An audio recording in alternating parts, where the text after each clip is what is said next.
After the U.S. Supreme Court's decision on Friday to leave Texas' restrictive abortion law in place, other states are already planning to mirror the law, but not for abortion. The Texas law allows private citizens to sue anyone who aids or abets an abortion after cardiac activity is detected in the womb for a minimum of $10,000. Now California is vowing to use that same clause for a different constitutional right. KXAN's Maggie Glenn has more.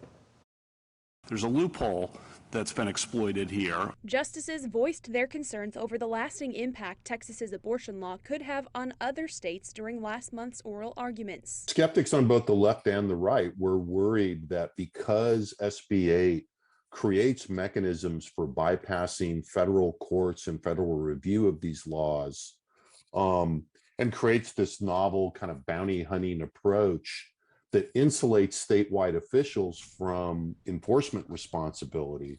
Justice Sonia Sotomayor's dissent Friday read in part, "The court clears the way for states to reprise and perfect Texas's scheme in the future." We're seeing now one of the first real shots across the bow from Governor Newsom in California. Over the weekend, Governor Gavin Newsom announced his intent for California to pass a similarly structured law to enable private citizens to sue anyone who manufactures, distributes, or sells assault weapons.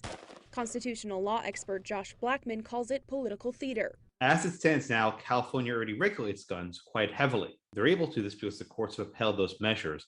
So I'm not really sure what the private enforcement action actually yields. And I can't fathom California takes that power away from their attorney general. They're not going to remove their own authority to prosecute various acts. Blackman says he doesn't expect other states to use the same construct for other issues until the Supreme Court rules on the Mississippi Dobbs case in the spring, which will decide the fate of Roe versus Wade. I think this private enforcement mechanism is sort of like a stopgap. It's a temporary measure until the court gets to the heart of the matter, which is Roe v. Wade.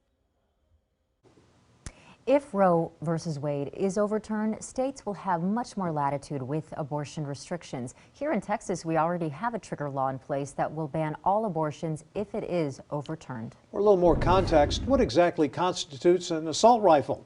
It's described as a military-grade weapon that fires repeatedly with a single trigger pull. The term does not apply to civilian AR-15s or other weapons, which are considered semi-automatic. That means the weapon fires one shot each time you pull the trigger, while weapons look like AR-15s, look like they are assault rifles, but they are not.